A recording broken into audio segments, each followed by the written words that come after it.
Soy el doctor Horacio Difonso y en esta clase me voy a referir a la ictericia.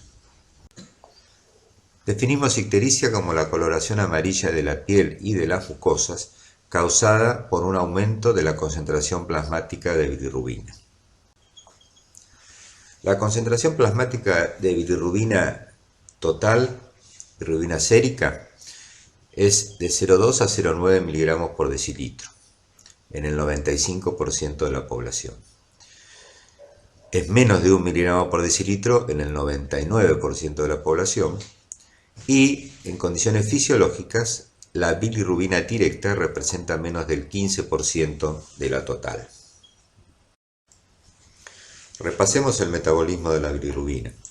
Como sabemos, los glóbulos rojos cuando llegan a su senectud y terminan su vida generalmente por atrapamiento y destrucción en el sistema retículo endotelial del vaso, liberan por un lado la globina y por otro lado el hemo.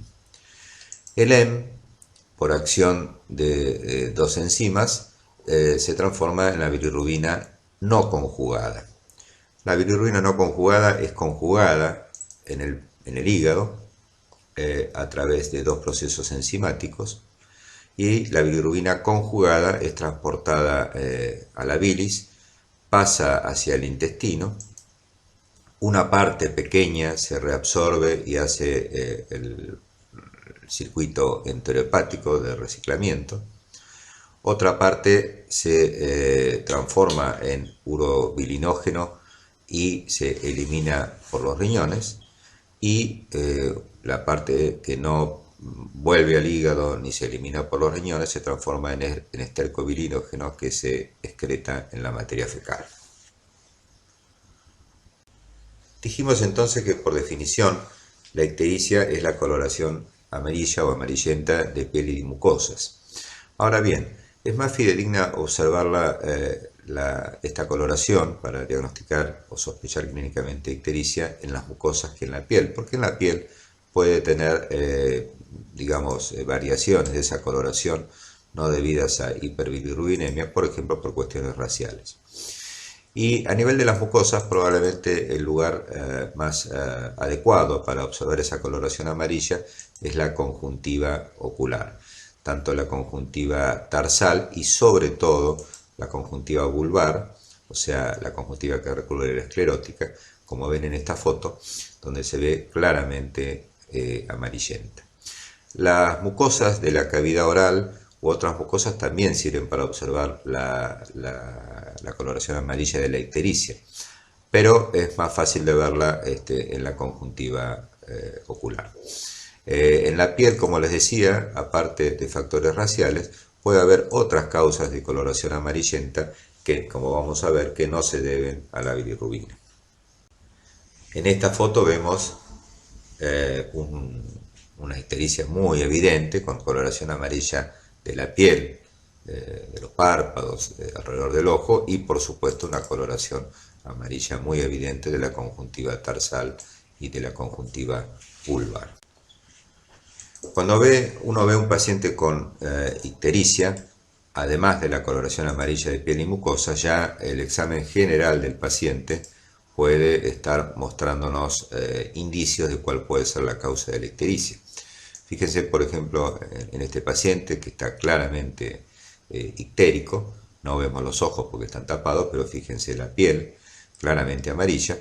Un paciente que parece estar adelgazado, seguramente ha perdido peso, y si miramos la parte superior del tórax vamos a ver unas manchitas rojas que seguramente, si las examinamos con mayor detalle y si las palpamos, seguramente son spiders o arañas vasculares, característica, entre otras cosas, característica estas lesiones de los pacientes con cirrosis hepática.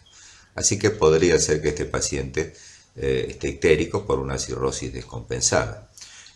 Un paciente con semejante grado de ictericia y adelgazamiento también podría tener otras causas, por ejemplo, un tumor de la cabeza del páncreas con obstrucción del colédoco.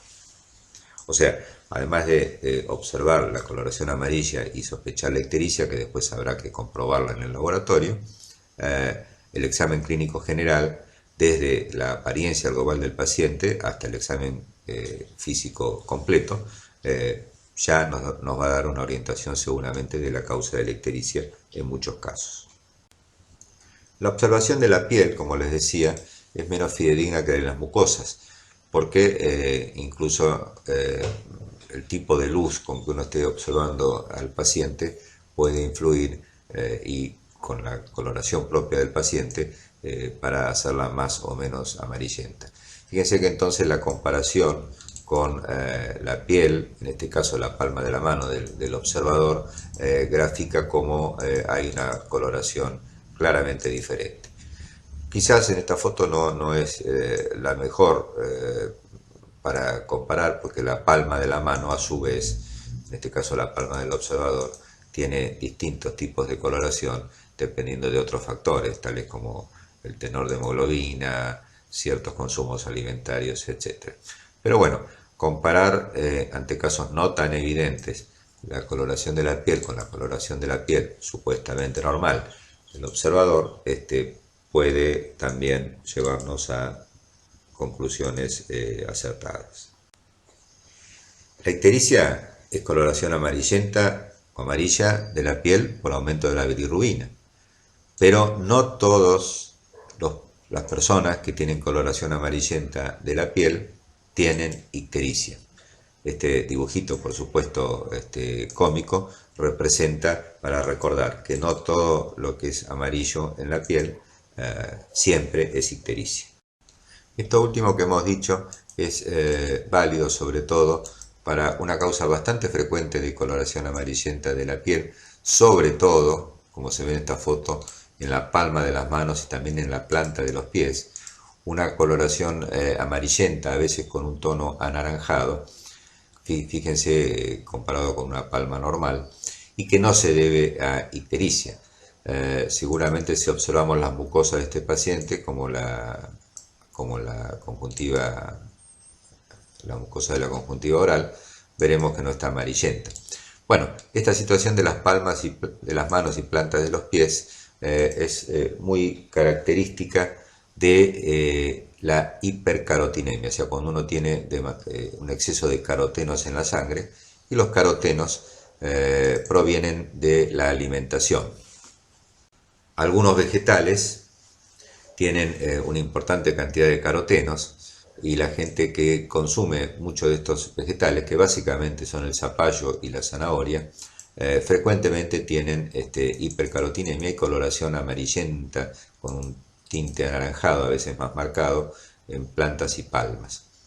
Hay también algunas enfermedades que se asocian con hipercarotinemia y esta coloración que no es ictericia, por ejemplo, la diabetes. Otra cosa importante en la evaluación de los pacientes con ictericia es la observación del color de la orina. La bilirrubina conjugada, que fue conjugada en el hígado, la bilirrubina directa, se filtra por el riñón y se elimina con la orina. Y la orina, que contiene bilirrubina directa, adopta un color más oscuro. En casos muy evidentes es un color parecido al color de las bebidas cola, y si no, como muestra esta foto, es un color oscuro similar a un té muy cargado.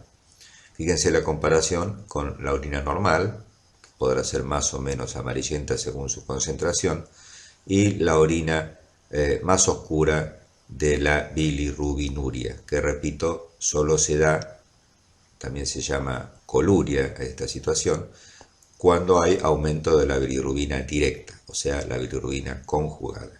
La bilirrubina indirecta, que está unida a la albúmina, no se elimina por orina, por lo tanto, en las hiperbilirrubinemias indirectas no se produce coluria. Cuando uno observa la orina de un paciente, una orina oscura, hay muchas otras causas de orinas oscuras que uno sospecha que puede ser coluria, quizás es más fidedigno que el color en sí, agitar esa orina y ver el color de la espuma, como trata de mostrar esta foto. En el caso de la coluria o bilirrubinuria, la espuma de la orina cuando está recién emitida o agitando un frasco con una muestra de la orina del paciente, la espuma de la orina es de color amarillo. Eso es característico de la coluria. O sea, orina de color oscuro, que esto puede ser variable y puede tener otras causas, pero con espuma amarilla cuando se la agita, es característica, uno puede realmente prácticamente afirmar que se trata de coluria. Uno puede clasificar las ictericias de una forma sencilla y que ya nos orienta a las posibles causas, dividiéndolas en hiperbilirrubinemia predominantemente no conjugada y las causas de hiperbilirrubinemia predominantemente conjugadas. Señalo acá, resalto la palabra predominantemente porque en la mayoría de los casos aumenta la bilirrubina total y aumenta tanto la directa como la indirecta. Pero el predominio, a veces muy neto, de una versus las otras, ya nos orienta, si recordamos el metabolismo de la bilirrubina, nos orienta a pensar en cuáles son las posibles causas. En el caso de las hiperbilirrubinemias a predominio de bilirrubina no conjugada, básicamente hay tres mecanismos. Aumento de la producción de bilirrubina, y esto es clásico, característico de las situaciones de hemólisis, ya sea de causa intra o extravascular.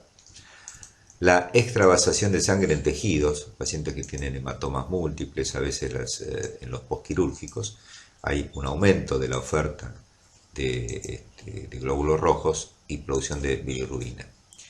Y algunas situaciones de diseritropoyesis, donde lo que está alterado es la eritropoyesis en la médula ósea, como por ejemplo las anemias megaloblásticas. El segundo mecanismo es disminución de la captación hepática, donde se debe conjugar la bilirrubina. Esto se ve con frecuencia cuando hay congestión hepática, clásicamente en la insuficiencia cardíaca, cuando hay derivaciones o shunts portosistémicos. En el síndrome de Gilbert, bastante frecuente, es un trastorno que, como vamos a ver, es básicamente de la conjugación de la bilirrubina, pero también hay una alteración de la captación hepática de la misma.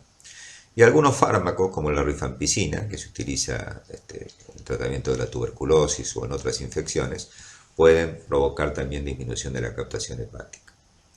Y el tercer mecanismo es directamente disminución de la conjugación en el hígado.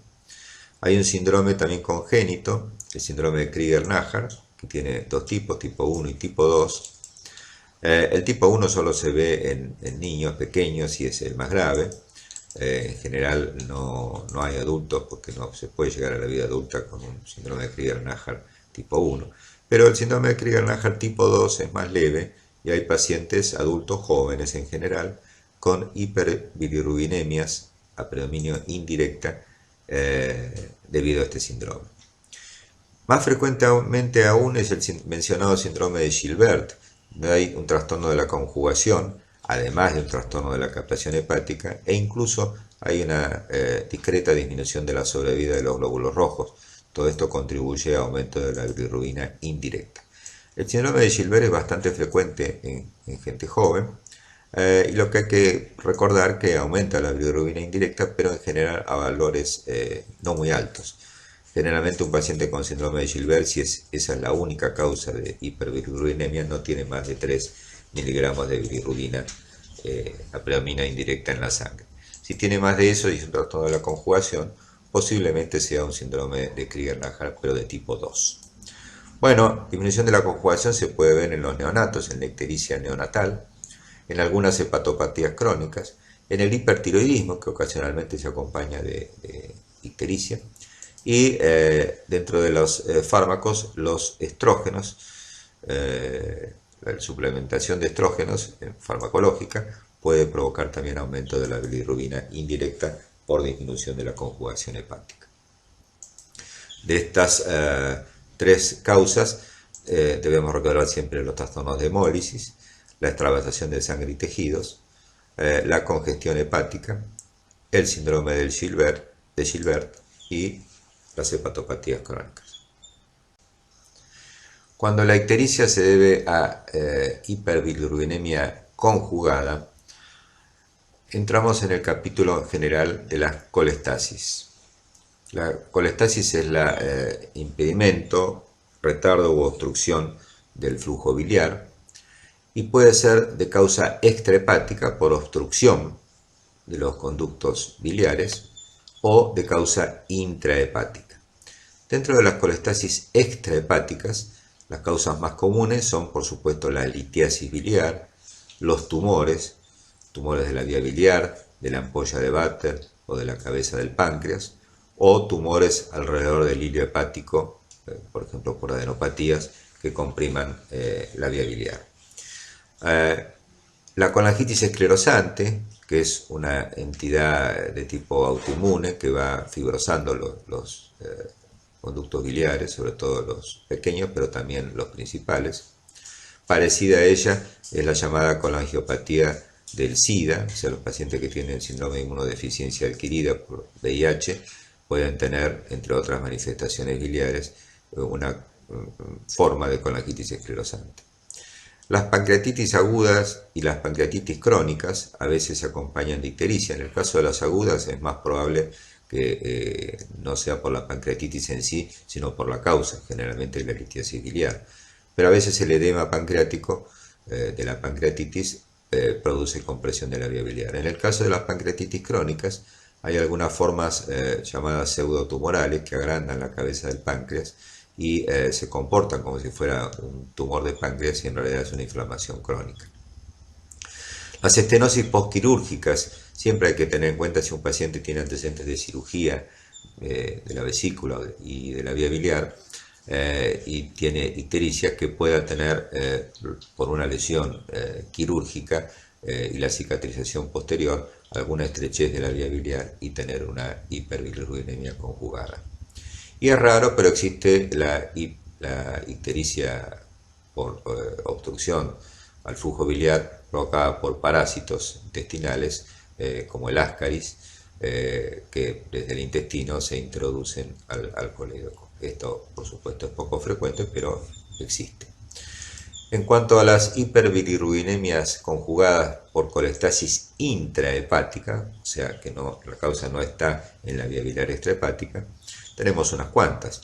Las hepatitis virales producen ictericia básicamente por colestasis intrahepática, las hepatitis de otras causas como la hepatitis alcohólica, algunas infecciones bacterianas, también micóticas y parasitarias, las enfermedades biliares autoinmunes como la cirrosis biliar primaria y las hepatitis autoinmunes producen por este mecanismo. La esteatohepatitis no alcohólica es el hígado graso provocado no por alcoholismo, que también puede ser por alcoholismo o por ambas cosas, provocado, decía, por trastornos metabólicos, como se ve en la diabetes o en el síndrome metabólico. Muchas drogas y toxinas. Los cuadros de sepsis pueden dar aumento de la bilirrubina conjugada por colestasis. Algunos tumores, como por ejemplo la infiltración linfomatosa por linfomas en el hígado. Puede ser un síndrome paraneoplásico, por ejemplo, un síndrome que puede acompañar a veces al carcinoma de riñón. Puede provocar alteraciones de las pruebas de laboratorio hepáticas, entre ellas el aumento de la bilirrubina. Enfermedades infiltrativas hepáticas, ya mencionamos la esteatosis, que es la más común, pero puede haber otras, como por ejemplo la hemocromatosis. Los pacientes que reciben nutrición parenteral total, o sea, reciben nutrición a través de la vía venosa, uno de los problemas que puede haber es trastornos de colestasis intrahepática. Puede haber colestasis intrahepática a veces en los posoperatorios. El embarazo, una de las enfermedades gravídicas del hígado, es la colestasis gravídica del embarazo. Y los pacientes que tienen hepatopatías en fase terminal, de cualquier causa, suelen tener trastornos del flujo biliar intrahepático. Otra forma sencilla de clasificar a las ictericias pero claro, esta forma de clasificarla es cuando ya tenemos idea de la localización de la causa y de la patogenia de esta ictericia, es dividirlas en prehepáticas, hepáticas y poshepáticas. Las prehepáticas son básicamente los trastornos de conjugación, como por ejemplo los que hemos mencionado, la insuficiencia cardíaca por congestión del hígado y las hemólisis fundamentalmente, donde en realidad lo que hay es un exceso de oferta de bilirrubina no conjugada que no logra ser totalmente conjugada en el hígado, y la ictericia, la hiperbilirubinemia, mejor dicho, esa predominio de indirecta. En la otra punta, las poshepáticas son las hiperbilirubinemias a predominio neto de bilirrubina directa, o sea, conjugada, las que se producen en general por alguna causa obstructiva de las vías biliares. Y las hepáticas, que serían intrahepáticas, pueden a veces ser a predominio de bilirrubina conjugada o a veces a predominio de bilirrubina no conjugada, dependiendo de la causa. Generalmente tienen aumento de la bilirrubina de ambas formas y se ven en las colestasis intrahepáticas o otras enfermedades, las que hemos mencionado, que involucran al hígado y tienen o trastornos de la conjugación o trastornos del flujo biliar, o sea, colestasis. Habíamos mencionado que las hiperbilirubinemias son siempre a predominio de directa o indirecta, no totalmente una u otra. Por ejemplo, en trastornos hereditarios de la conjugación de la bilirrubina se reduce aún más la proporción de bilirrubina conjugada, que recordamos que en condiciones fisiológicas es menos del 20%. En cambio, en la obstrucción biliar o en las enfermedades hepatocelulares aumentan tanto la bilirrubina no conjugada como la conjugada, lo que ocurre que va a ser a predominio, sobre todo en la obstrucción biliar, a neto predominio de la bilirrubina conjugada. Pero también va a estar aumentada, además de la bilirrubina total, la bilirrubina indirecta. Y en la ictericia secundaria de hemólisis, ejemplo típico de hiperbilirubinemia indirecta, aumenta la bilirrubina total, pero se mantiene la proporción de no conjugada y conjugada, que en condiciones fisiológicas recordamos que la mayoría de la bilirrubina es no conjugada. En este dibujo se grafican la mayoría de las causas, muchas de las cuales ya hemos mencionado, de aumento de la bilirrubina. Fíjense en la parte de arriba, desde el hepatocito, como las hepatitis virales, la hepatitis alcohólica, la cirrosis, algunos tóxicos, ya sea en la parte proximal del hepatocito, en su interior, o en el polo distal, donde ahí están, por ejemplo, la colestasis del embarazo, la colestasis intrahepática recurrente benigna, algunas drogas, etc. Luego tenemos en todo el árbol biliar distintas formas de compromiso, generalmente de colestasis, como la cirrosis biliar primaria, la sarcoidosis u otras enfermedades granulomatosas, los tumores de la vía biliar como el colangiocarcinoma, los cálculos y las colangitis esclerosantes. Más distalmente tenemos las enfermedades de los conductos hepáticos y del colédoco, como por supuesto la litiasis, la atresia de vía biliar en niños, estricturas, muchas veces postquirúrgicas, nuevamente los tumores de la vía biliar como el colangiocarcinoma, los parásitos poco frecuentes como el ascaris, los carcinomas, el carcinoma de la vesícula puede obstruir e infiltrar también el resto de la vía biliar, y ya más distalmente en el colédoco distal y su desembocadura en la ampolla de Vater, nuevamente los cálculos, el cáncer de páncreas, la pancreatitis crónica y las neoplasias de la ampolla de Vater, también conocidas como ampulomas, que obstruyen el colédoco en su desembocadura en el intestino. Los pasos a seguir en la evaluación y en el diagnóstico de un paciente con ictericia comprenden, por supuesto, la completa anamnesis y el examen físico completo, algunas pruebas de laboratorio, estudios por imágenes y, en algunos casos, la biopsia hepática. En la anamnesis hay algunos datos que pueden ser muy importantes, como por ejemplo el grupo etario y el sexo que pertenece el paciente.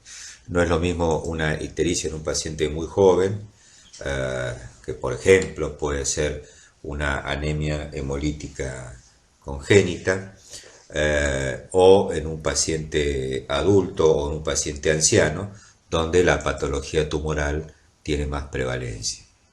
En todas las edades, la enfermedad litiásica, por supuesto, es seguramente la causa más frecuente, sobre todo cuando la ictericia es de tipo obstructiva.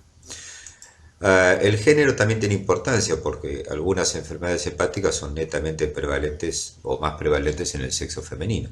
Por ejemplo, las colangiopatías autoinmunes, la cirrosis biliar primaria. Los síntomas asociados a la ictericia son muy importantes. La presencia de fiebre y sobre todo fiebre con escalofríos sugiere en un paciente con ictericia infección de la vía biliar, colangitis. Por supuesto, puede haber otras causas como las tumorales, enfermedades infiltrativas hepáticas tumorales o granulomatosas que se acompañan de fiebre. Pero recordar que la fiebre, sobre todo acompañada de escalofríos, sugiere infección de la vía biliar en presencia de ictericia.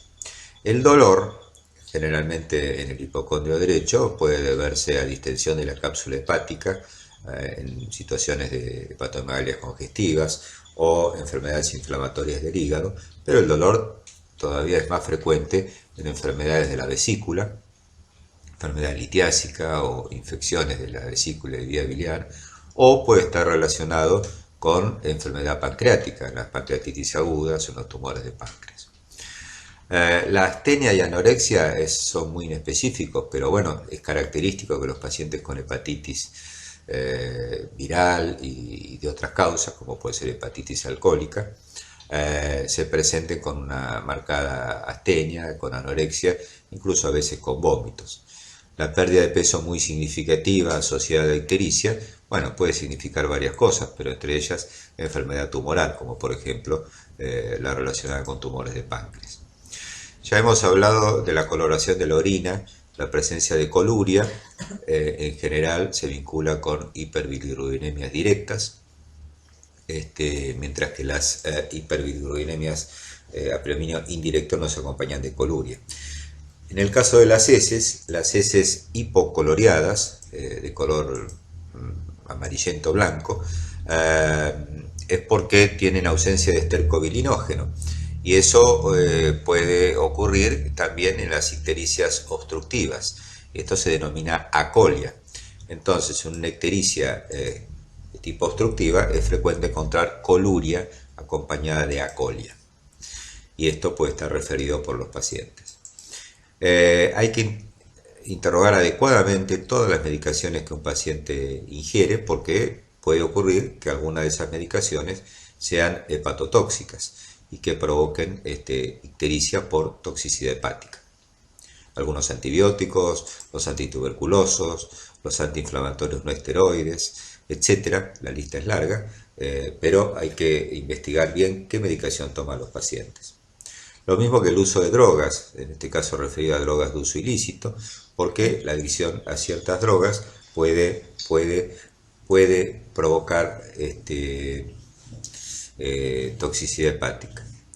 Los factores de riesgo para padecer hepatitis viral, como pueden ser las actividades sexuales, el uso también de drogas inyectables, el viaje a zonas endémicas de hepatitis, sobre todo por virus A, o por ejemplo un paciente que esté en diálisis, en hemodiálisis, pueden sugerir que una ictericia está vinculada a hepatitis infecciosa.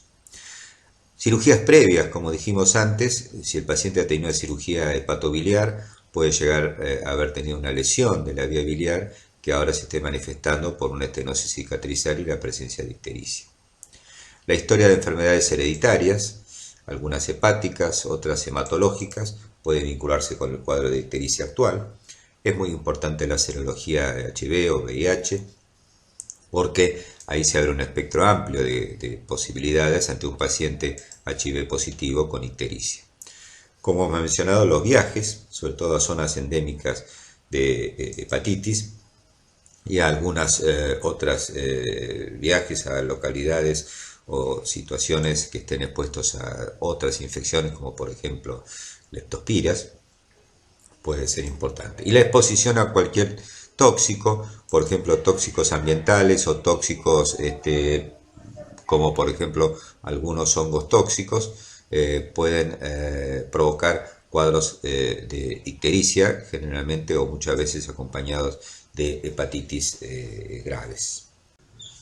Con respecto al interrogatorio y en particular el uso de tóxicos, hay algunas adicciones, como por ejemplo la del alcohol, que no siempre es fácil que el paciente lo refiera rápidamente. Esta diapositiva irónica hace alusión a ese tipo de situaciones, que por ahí la cantidad de alcohol o de bebida alcohólica que el paciente ingiere para él es normal o habitual y resulta que está tomando cantidades verdaderamente tóxicas. Así que esto hay que interrogarlo cuidadosamente, lo mismo que otro tipo de adicciones que por ahí no son fácilmente referidas por los pacientes. Bueno, continuando con la evaluación de la ictericia, el examen físico, que como siempre decimos tiene que ser completo. Tiene cierta importancia semiológica la tonalidad de la ictericia, la división clásica en ictericia flavínica, rubínica, verdínica y melánica. Es, digamos, de importancia relativa, pero bueno, las ictericias flavínicas suelen ser las ictericias por anemias hemolíticas, donde el paciente tiene el tono amarillento, pero además tiene palidez. Las ictericias verdínicas son aquellas ictericias colestáticas que llevan cierto tiempo, a predominio entonces de bilirrubina directa, donde por metabolismo del pigmento de la bilirrubina depositado en la piel y en las conjuntivas, se va tornando verdoso por metabolismo de la bilirrubina. Un extremo de ella, ya en ictericias obstructivas de larga data, es que se vaya haciendo la piel más oscura. Esto es menos frecuente, se denomina ictericia melánica. Y las ictericias rubínicas serían básicamente las que no son ni flavínicas ni verdínicas. Ictericias a veces acompañadas de cierto enrojecimiento de la piel, la verdad que no es muy frecuente, y clásicamente se adjudicaba a la ictericia de las hepatitis virales. Ya hemos mencionado la observación de la orina, de la espuma de la orina y la observación de las heces en búsqueda de coluria y de acolia o hipocolia. La hiperpigmentación cutánea en un paciente con ictericia, bueno, puede ser de importancia porque puede estar vinculada con ciertas enfermedades hepáticas, como por ejemplo la sobrecarga de hierro y las hemocromatosis. La presencia de xantomas cutáneos, los xantomas son acumulaciones de lípidos en algunas partes de la piel, cuando están en la zona de los párpados se denominan xantelasmas, y estos xantomas se vinculan muchas veces con dislipemias y algunas enfermedades hepáticas como la cirrosis biliar primaria pueden acompañarse de la presencia de xantomas hepáticos. Los llamados estigmas de hepatopatía crónica, que son la presencia de palma hepática, que es un enrojecimiento de la palma, la presencia de agrandamiento de las parótidas, esto más vinculado con alcoholismo crónico, la presencia de arañas vasculares o spiders, que siempre hay que buscarlos en el territorio de la vena cava superior, como en el tórax, en la parte superior del tórax y en la cara, frecuentes en los pacientes con hepatopatías crónicas en fase cirrótica. Los signos de insuficiencia hepática, básicamente de encefalopatía, el flapping, el tremor, como formando parte de la asterixis, el fétor hepático, un aliento muy particular de los pacientes que tienen encefalopatía hepática, y por supuesto distintos grados de deterioro del sensorio, desde desorientación hasta el coma. Los estigmas de alcoholismo, como hemos mencionado, agrandamiento parotidio, en los varones la distribución del vello pubiano de aspecto feminoide, o sea, con su límite superior horizontal, esto debido a un aumento en el tenor de estrógenos por falta de metabolización de los mismos, en particular en la cirrosis hepática alcohólica. La presencia de ascitis de distintas magnitudes generalmente nos puede estar indicando que el paciente con ictericia tiene hepatopatía crónica con hipertensión portal, pero también nos puede estar indicando que el paciente tiene una ascitis neoplásica y que la ictericia está también vinculada con una neoplasia, ya sea una carcinomatosis peritoneal, por ejemplo, por cáncer de páncreas, o otro tipo de tumores con metástasis hepáticas y compromiso del peritoneo. Bueno, las características semiológicas del hígado, la presencia de hepatomegalia y sus propias características, cuán grande sea esa hepatomegalia, la consistencia del hígado, los hígados duros, la superficie nodular, si duele o no duele, el borde hepático, si es un borde romo o borde filoso, nos pueden sugerir la etiología o posibilidades diagnósticas de una hepatopatía que sea causante de ictericia. La presencia de esplenomegalia puede tener distintas interpretaciones, pero lo más común en un paciente con ictericia que el paciente tenga una hepatopatía con hipertensión portal, por ejemplo cirrosis, que también le agrande el vaso, pero también puede formar parte de una hepatoesplenomegalia en el contexto de algunas infecciones o en el contexto de enfermedades linfoproliferativas. La presencia de vesícula palpable en un paciente con ictericia, conocido como signo de Courvoisier-Terrier, se describe clásicamente en el cáncer de páncreas, que comprime el colédoco, provoca ictericia obstructiva y distensión de la vesícula biliar. En general, las obstrucciones de la vía biliar por causas no neoplásicas, por ejemplo litiasis, en general no distienden tanto la vesícula porque habitualmente la vesícula tiene colecistitis crónica y es poco distensible. Bueno, la búsqueda de una alteración oftalmológica, que es el anillo de Kaiser y Fleischer, en pacientes jóvenes con ictericias de causa o hepatopatía de causa poco clara, puede estar vinculada con una enfermedad por depósito del cobre, que es la enfermedad de Wilson. Continuando entonces con la evaluación diagnóstica, vamos a las pruebas de laboratorio. Obviamente, si el paciente tiene ictericia, vamos a tener por definición aumento de la bilirrubina. Pero tenemos que ver entonces, como hemos mencionado, si es esta hiperbilirrubinemia a predominio de bilirrubina directa o a predominio de bilirrubina indirecta. Como ya hemos dicho, en algunos casos ese predominio es casi completo, pero nunca llega a ser el 100%. En los casos de ictericia obstructiva, seguramente alrededor del 90% va a ser de bilirrubina directa. En los casos de anemia hemolítica, la enorme mayoría va a ser a predominio de indirecta. Y en el caso de las hepatopatías, frecuentemente es a leve predominio de una u otra.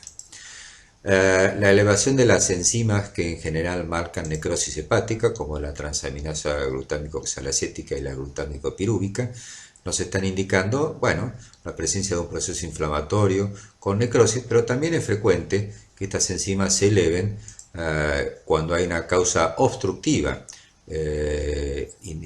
porque en general se produce una injuria secundaria en el parénquima hepático, secundaria a la obstrucción biliar. Entonces, aunque la causa sea básicamente obstructiva, también puede haber una discreta elevación de estas enzimas.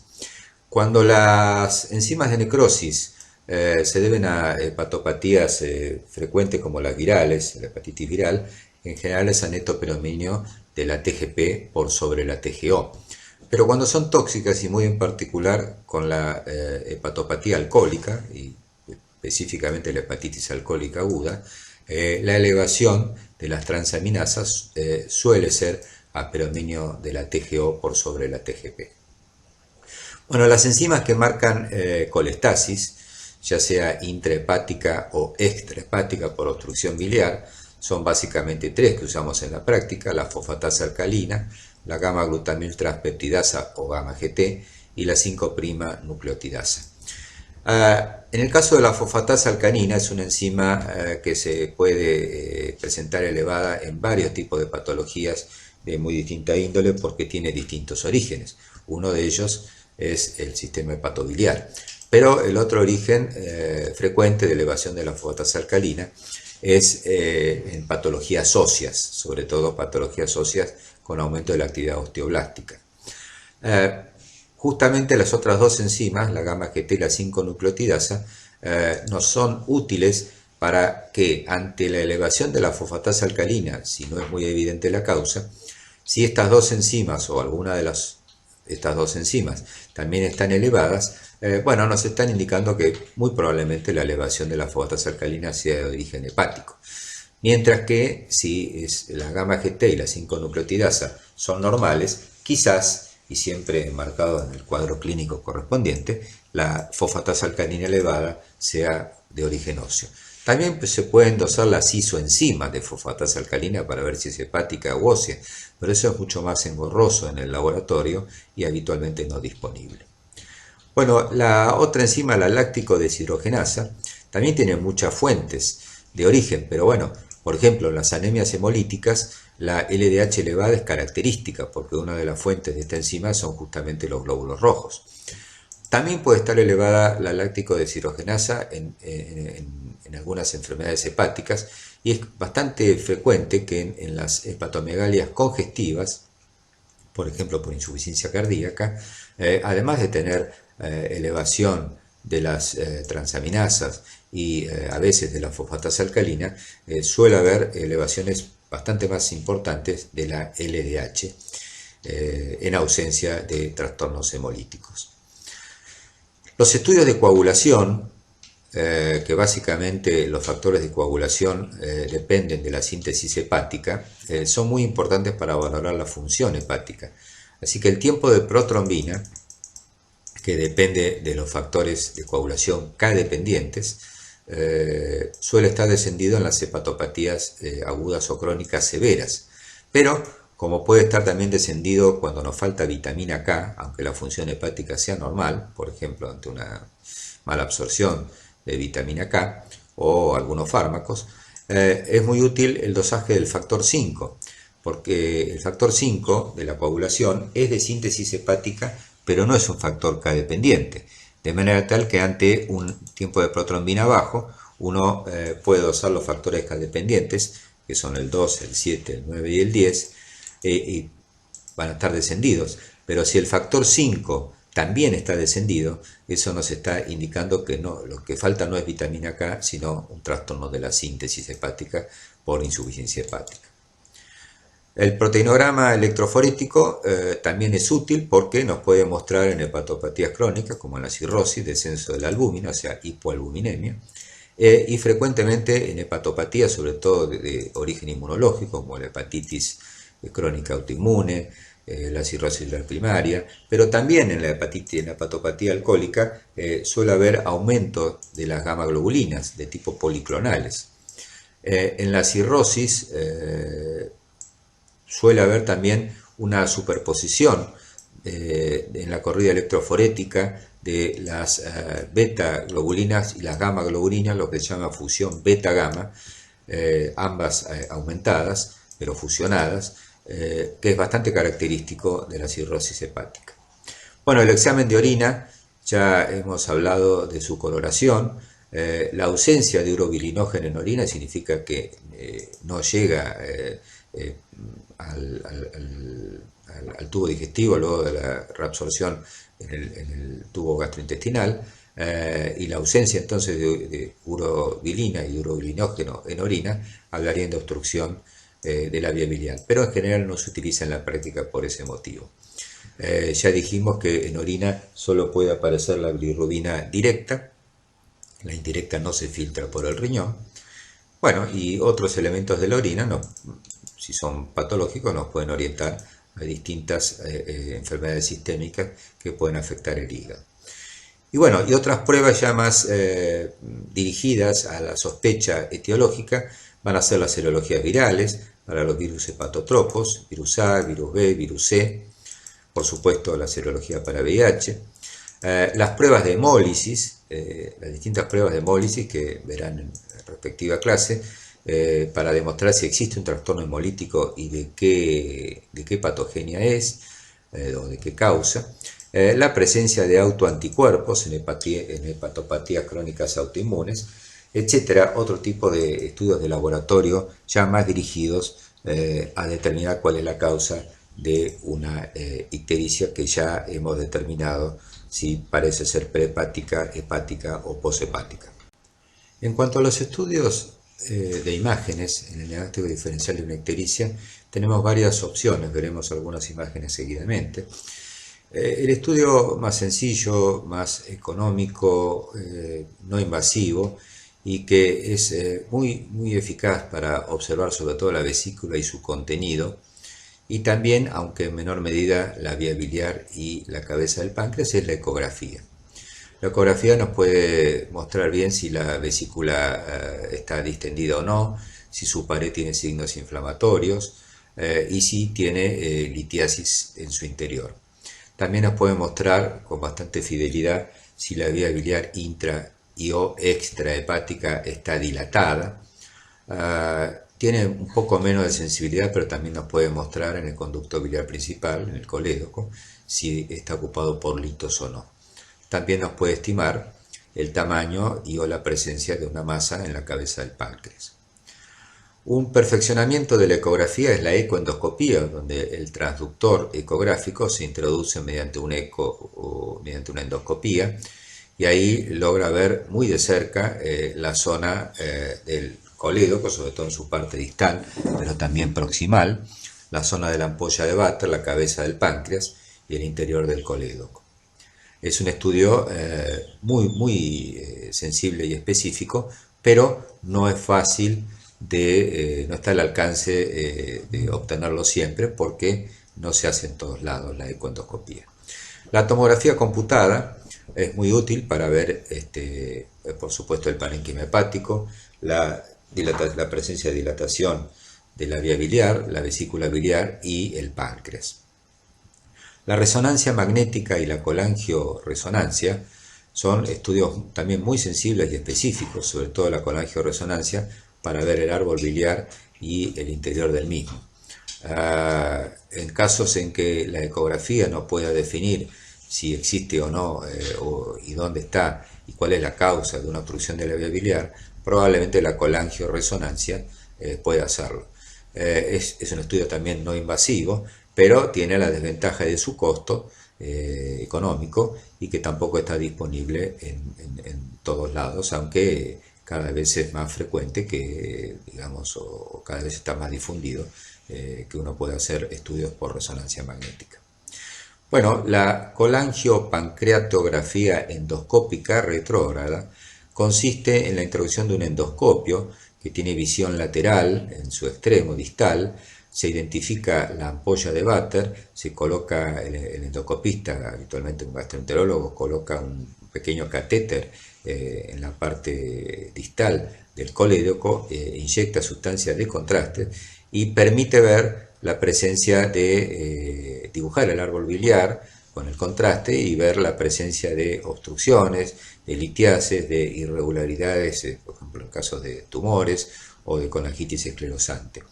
Este estudio endoscópico tiene la ventaja que además permite efectuar terapéutica porque mediante este método se pueden extraer cálculos de la vía biliar y además se puede hacer una dilatación de la papila, donde está la ampolla de Vater, haciendo la que se llama una papilotomía endoscópica para permitir el mejor drenaje de la vía biliar, sobre todo en casos de colangitis litiásica.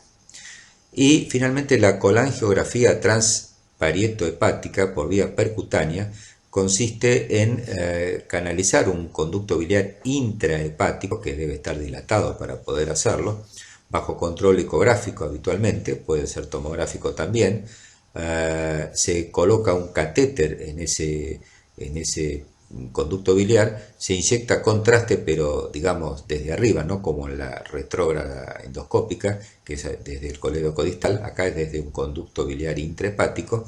Se opacifica entonces la vía biliar y permite determinar la anatomía y la presencia de lesiones obstructivas en alguna parte o en varias partes de la vía biliar. Aquí tenemos en estas fotografías dos imágenes de lo que se conoce como ERCP, que es la colangiopancreatografía endoscópica retrógrada. Fíjense que donde señalan las flechas, está señalando el colédoco, que está muy dilatado, con imágenes que no opacifican su luz en el interior, donde señalan las flechas, que seguramente, fíjense que son varias imágenes localizadas juntas, que seguramente son cálculos en la vía biliar. Fíjense en la imagen de la derecha, nuevamente, bueno, la imagen gruesa, densa, blanca, que se ve en ambos es el endoscopio, ¿no? Y lo que señalan la flecha, en el caso de la foto de la derecha, fíjense que es una lesión que se tiñe poco con el contraste colocado dentro de la vía biliar, que distiende el colédoco y que, bueno, ahí entra el diagnóstico diferencial si puede ser un lito o hay una masa allí en el conducto biliar. Fíjense que por encima se alcanza a dibujar parte de la vía biliar intrahepática, que parece estar un poco dilatada, pero por encima de la flechita donde se ve esa imagen densa, parece haber un desfiladero, casi una amputación del conducto biliar. Fíjense acá una foto de una ecoendoscopía. La imagen de arriba, como con círculos, es el endoscopio, y la obtención de la imagen es con ultrasonidos, es como otro tipo de ecografías. Fíjense que ahí se señala la presencia de esa imagen ecogénica en el interior del conducto biliar, señalada como una piedra, donde dice stone, y se ve el conducto biliar con dilatación. Repito que la ecoendoscopía es un método muy sensible y específico para la cabeza del páncreas, para la ampolla de Vater, la papila, para la vía biliar, sobre todo en su parte distal, pero no está difundido en todos los servicios, no siempre se puede llegar a hacer. En estas fotos vemos imágenes de la colangiografía por resonancia magnética o colangioresonancia. Fíjense que en las reconstrucciones, que son estas imágenes que vemos acá, se ve con mucha claridad la anatomía de la vía biliar. En la imagen de la izquierda, donde señala la flecha roja, fíjense que en el conducto biliar principal, que se ve dilatado hacia arriba, tanto el hepático derecho como el hepático izquierdo, se ve una zona donde no está, se pierde la luz del colédoco, no se ve claramente, probablemente por la presencia de imágenes litiásicas. En la imagen de la derecha se ve, donde señala la flecha de la derecha, CBD, el conducto biliar, la desembocadura en el duodeno, el afinamiento progresivo del colédoco, que es normal hasta que desemboca en la ampolla, y donde dice GB de gallbladder, es la vesícula, que en este caso es inusitadamente distendida y delgada. Algunos la han llamado a este tipo de anatomía de la vesícula como vesícula en gorro frigio. Fíjense en este otro caso, también es una colangiografía por resonancia magnética. Fíjense que bien se ve el dibujo del colédoco y la vía biliar intrahepática, la desembocadura en el duodeno, la imagen más irregular, tipo tubo por debajo del conducto biliar de la vesícula, es el duodeno, donde llega la imagen de la resonancia, o sea, la desembocadura está correcta, y la imagen de la vesícula, que en este caso está muy distendida, es muy grande, con, fíjense, la zona de la base de la vesícula, del bacinete, con irregularidades, y cómo está comprimiendo, se ve claramente cómo la parte proximal de la vesícula está comprimiendo, aunque sin obstruirla completamente, la luz del colédoco. La compresión de una vesícula distendida, generalmente por un cálculo o varios enclavados en el bacinete vesicular, se conoce como síndrome de Mirici, y es causa de ictericia, y fue descrito por Mirici, que fue un cirujano argentino cordobés. En esta otra imagen es un corte axial, o sea transversal, de tomografía computada con contraste. Fíjense, bueno, la imagen anterior hipodensa, que está justo por debajo de la pared anterior del abdomen, es estómago. Fíjense que hacia atrás se ve las vértebras, por delante de la vértebra la aorta y a su derecha la vena cava inferior. Parte de las siluetas de esas imágenes densas, o sea, blancas, de los polos renales superiores, y donde señala la flecha es la luz duodenal, y la flecha señala específicamente una imagen densa ahí en el interior, que probablemente sea una imagen tumoral, posiblemente de la papila o de la ampolla de Vater, un ampuloma. Revisando entonces la secuencia diagnóstica ante un paciente con ictericia, tenemos que saber que con la anamnesis y el examen físico completo se puede obtener una sospecha diagnóstica en la mayoría de los pacientes.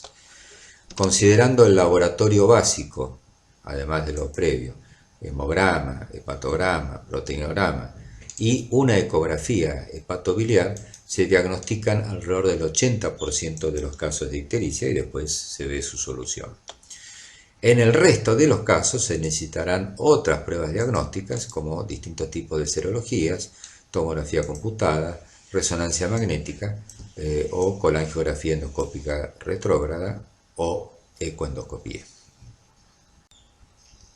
En algunos casos será necesario, para arribar al diagnóstico, la visualización de la histología del hígado, y esto básicamente se necesita una biopsia hepática en varios tipos de hepatopatías crónicas, como distintos tipos de cirrosis, hepatitis crónicas, de etiología viral o de etiología autoinmune, en enfermedades infiltrativas del hígado, por ejemplo granulomatosas, y en otro tipo de enfermedades. Y también, por supuesto, cuando se observan lesiones tumorales en el parénquima hepático, únicas o múltiples, o a veces en forma de muchas lesiones nodulares pequeñas, como de tipos miliares, que se necesita conocer el diagnóstico histológico. El diagnóstico histológico se puede obtener la muestra mediante una punción biopsia hepática,